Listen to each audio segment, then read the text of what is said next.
Hello and welcome to this part 2 of getting started with Photoshop. My name is Michael Smythe. I've been a photographer for over 50 years and a user of digital imaging for over 25 years.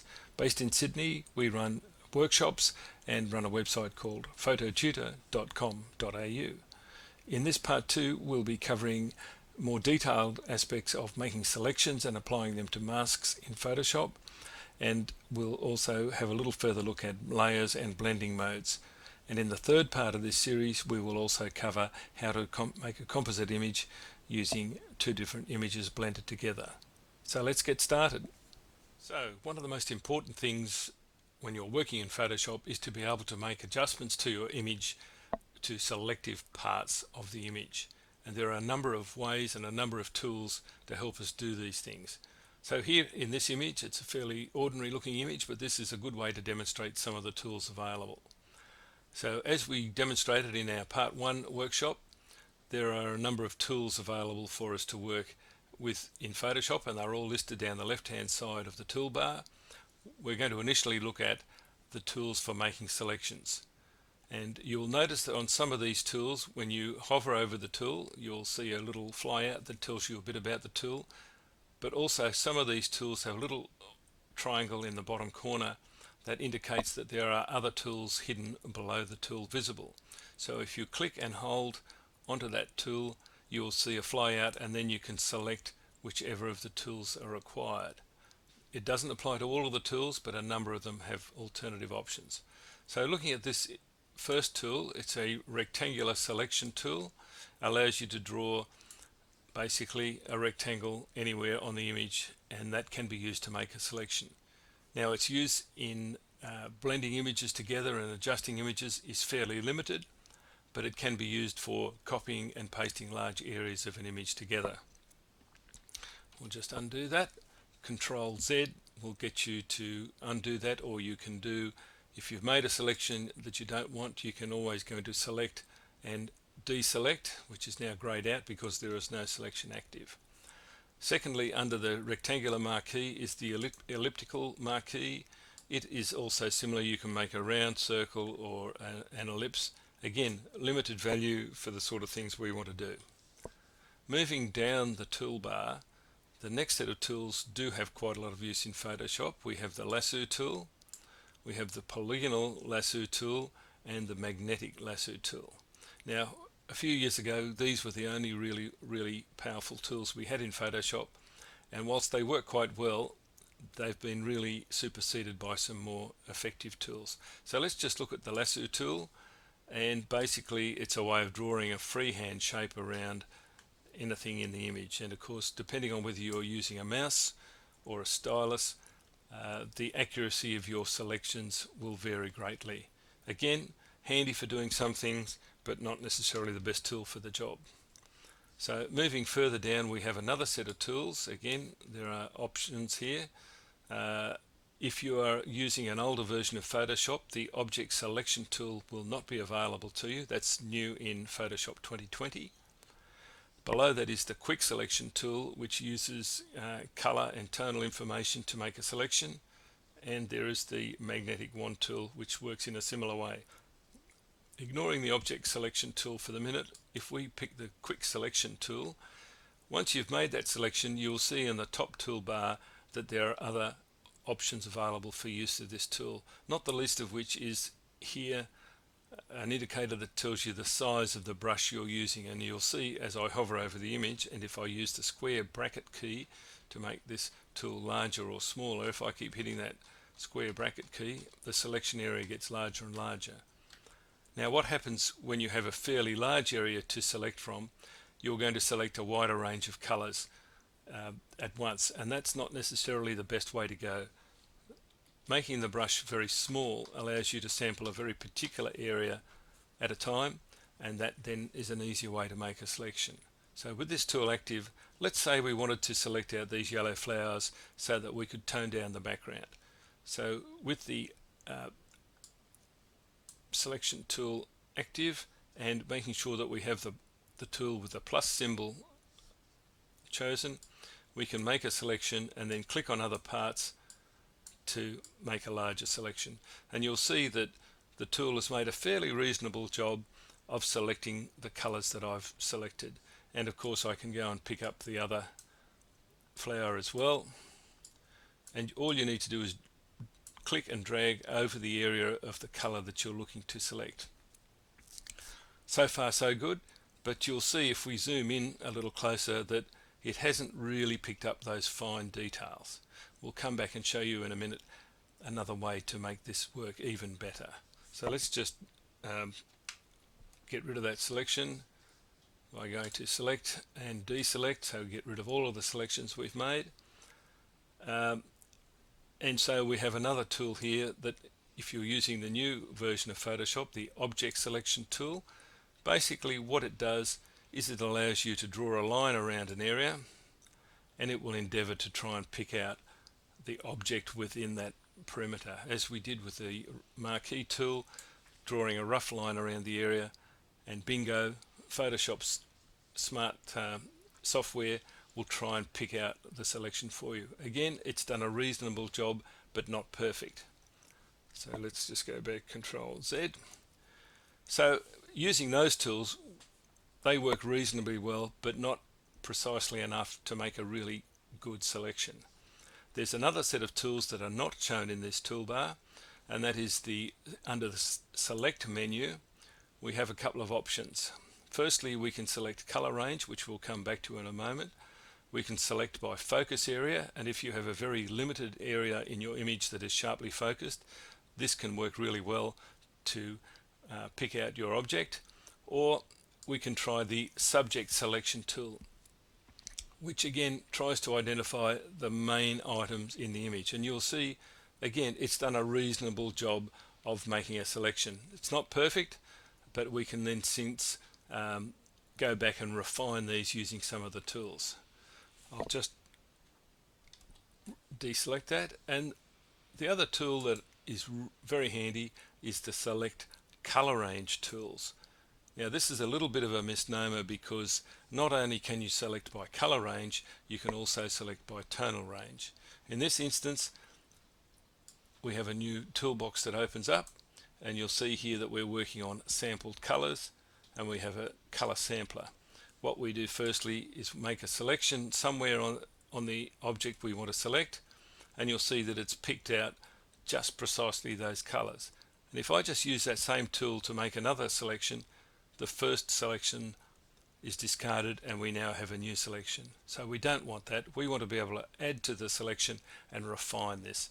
So over where we had the initial sampling tool, we now have a tool with a little plus symbol that says I want to now add to the selection I made and expand on that. So now with the plus tool selected, we can now go and click on various parts of the image and start to build up that selection. And you'll see that as we do this and click on different parts of the image, we will start to build up that color selection, and this gives you a much more refined selection,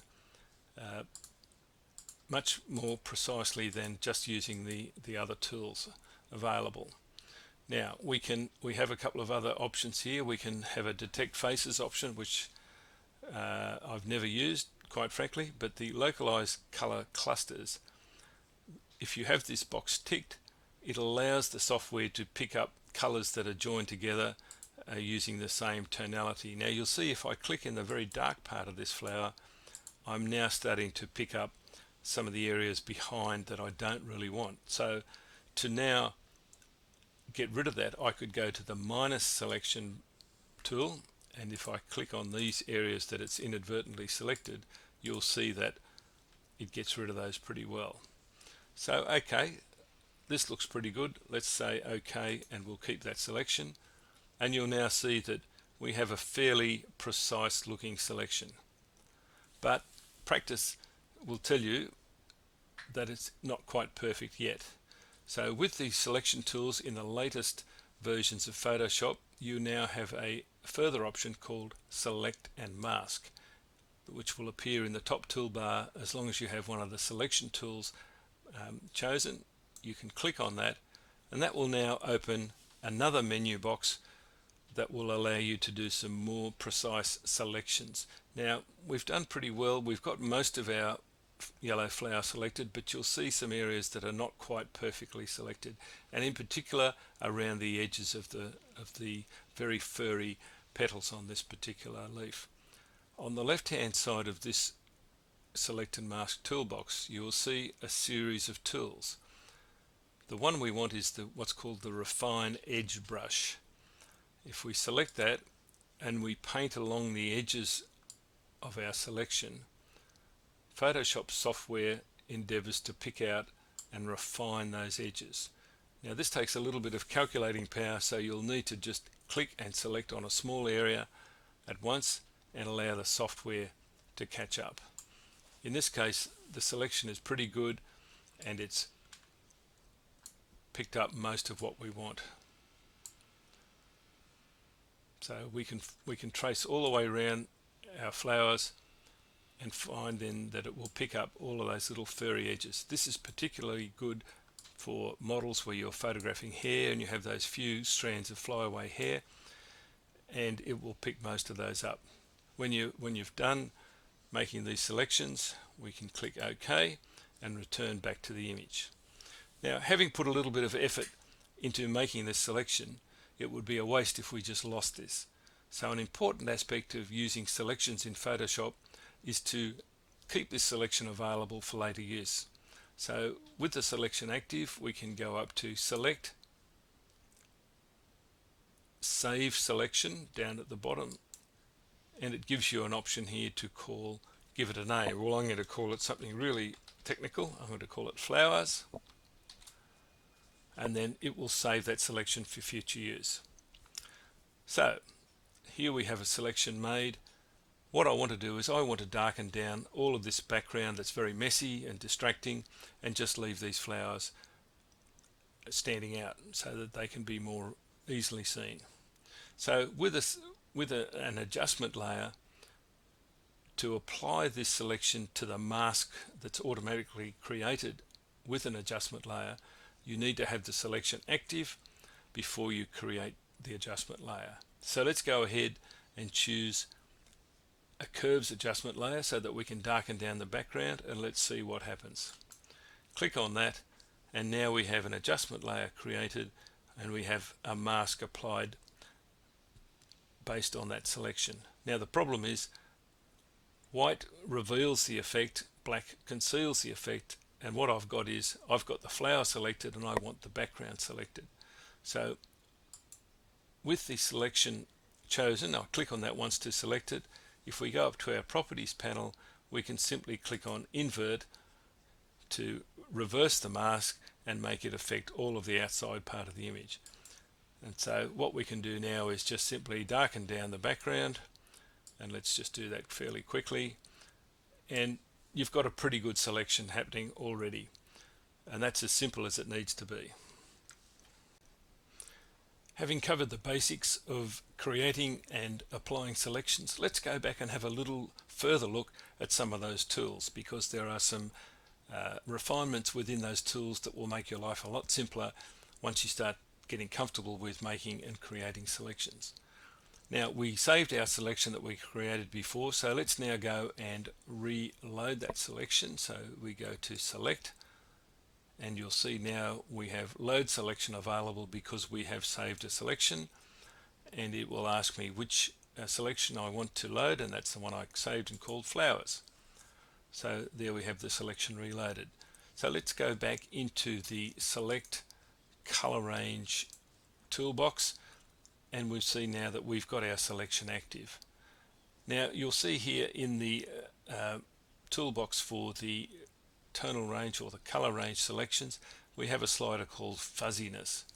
Now the more fuzzy we make our selection, it allows Photoshop to select tones or colors that vary a little bit from the actual selections we made. And by moving that fuzziness slider to the left, it means that we really don't want any colors other than the precise ones we selected added to the selection. And you'll see now over here that now there are areas that have been deselected, and if we slide it all the way over to the right, it will select a range of colors quite far from the original selection. and you can adjust this to suit whatever you need with the selection that you're trying to make on the image. And then again, you've got a range slider that allows you to expand and contract that range. Basically leave that alone, and we've got a selection that we can refine quite well without using those other select and mask tools. So while we have that select color range available, I'm just going to deselect that. And another way we can make a selection is to use a thing called the tonal range. In other words, we're selecting by tonality. Let's look at another image that I have of a polar bear taken in Svalbard a year or so ago, and we've got a very wide expanse of blue sky. So if we wanted to make a selection here, we could go and say select color range, and I could pick anywhere on the blues, and I could start to make a selection, and you'll see how that expands, and I can select a lot of things. Unfortunately, there's blue in the ice as well, so we'll start to pick out things that we don't really want. So let's just cancel that, and let's go back in and start again, and let's look at select color range, and over here where we say sampled colors, if we just hit that drop down box and we can click anywhere within that box to open it up, you'll see that you can actually select by a chosen color, or you could select by highlights, midtones, shadows, or you have an option for selecting skin tones, obviously in portraits. So let's just look at here, select by highlights. In this image, that's not really going to help us, but this will give us an idea of what we can use here with the tonality selection tools. And you'll see here we have a slider called the tonality range, and you'll see here that the very white end is 255. All of these tonality ranges are selected in 8-bit or displayed in 8-bit terminology, even though the image might be 16-bit, but you will get the idea. So if I expand this tonal range to include more and more tones, you'll see that eventually I'll end up selecting the whole image, and that's obviously not what you want, but you can use this tool to select on the basis of tonality. And then you also have a fuzziness slider. So if I say I really only want the brightest tones in this image, I can then increase the fuzziness slider to really select different areas. That's not really going to work for this image, but there are times when it will work for you. So let's go back to our yellow mask, yellow flowers, and let's look a little bit further at how we can work with this mask. Now let's just go back and reselect the mask that we saved, because this is very important to have this available to you. There are a couple of different ways that we can refine this mask. With a selection made, we can enter what's called the quick mask mode, which is a little tool right down below your black and white swatches in the toolbar, this little rectangle with a circle in it. If you click that, it puts a red overlay over the image showing you the extent of the mask. And if I do that, you'll see now, if I zoom in, there are parts of the image that have not been perfectly well selected, and that there are areas there where we would want to refine that a little more. Another way that we can view a mask, let's just deselect that for the moment, is if where we have an adjustment layer with a mask applied, if we click once to select the mask and then hold down the Alt key on your keyboard, click on that again, it will overlay the mask over the image so that you can then look at it fairly carefully, and then if you wanted to refine it, you can use your brush tool, and remember you've got the choice of black or white to either paint in or remove areas of the selection. And sometimes if there's a bit of a vague area, let's just up that opacity to 100%. These bits of the background that are still hanging around, we want to get rid of those. We can just simply paint them out and remove them from the area we want to work with. So that's another way that we can really use these tools to refine our image. And you'll see that with a little bit more refinement, we can actually make this a lot better. Let's go Alt and click on the mask again to take us back to the image. And with that selection chosen, if we wanted to go back in and refine that mask, we have a direct way to get in there, and that is in the properties panel with the mask. You'll see here there's an option to go into select and mask, and it takes us back into that toolbox, and we can now go around and paint and refine the edges if we need to. So that's another way we can refine our selections.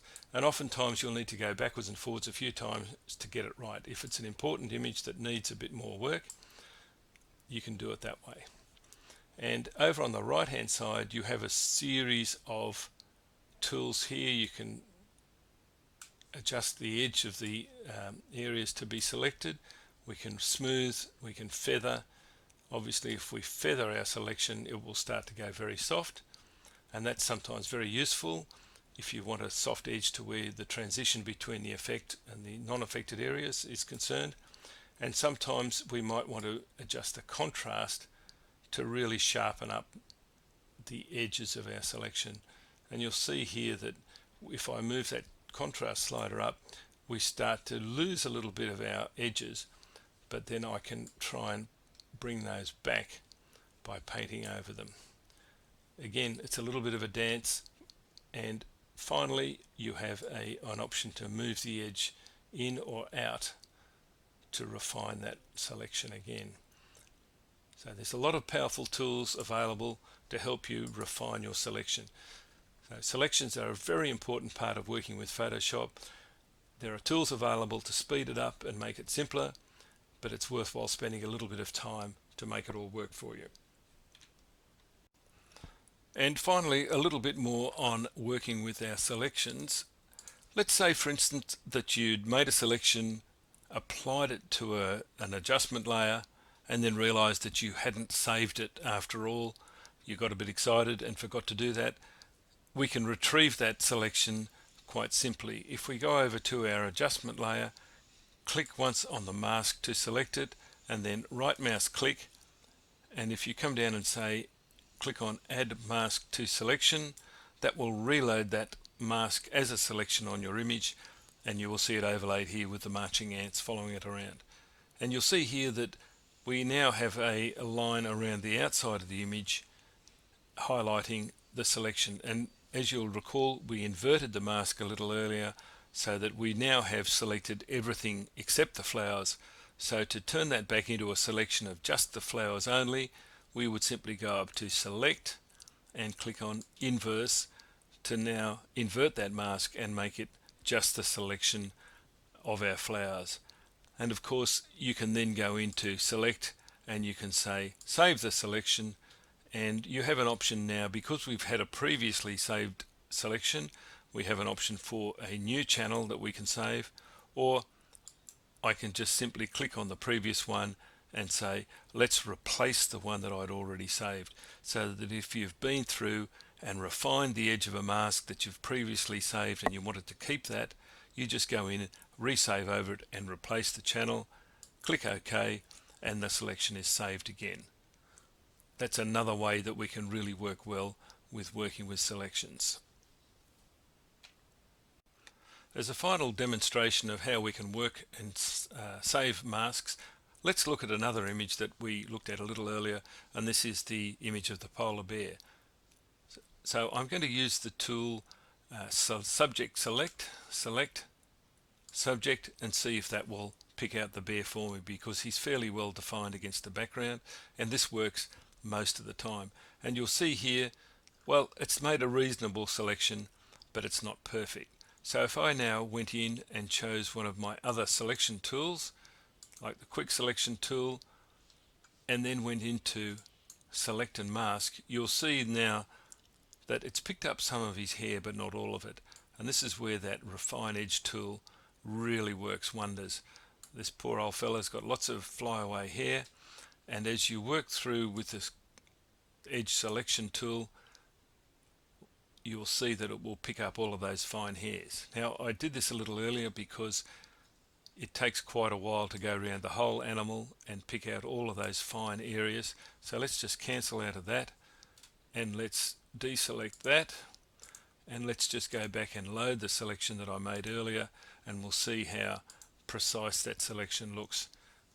And if we go now into select and mask, we can see that we've really got a very precise selection all the way around the bear, and we can go through and pick up all of those little flyaway elements quite simply, and that will allow us then to do things like, well, let's say for instance we wanted to increase the color of the bear. Now he's already a bit colorful and he's got a bit of red on him because he's been eating a seal, but let's say we really wanted to increase the saturation of the bear.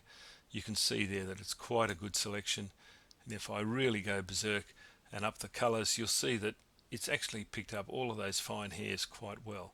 That's obviously way over the top, but you get the idea of working with selections. So spend a little time, get those selections working really well for you, and it will pay dividends in the long run. In the next video, we'll look at how we can put all of these skills together into making a composite image using texture overlays on a photograph. So join us for part 3 of the Photoshop Basics tutorial. And don't forget to ring the bell, subscribe to receive notification for future videos, and go to the website for more information, www.phototutor.com.au.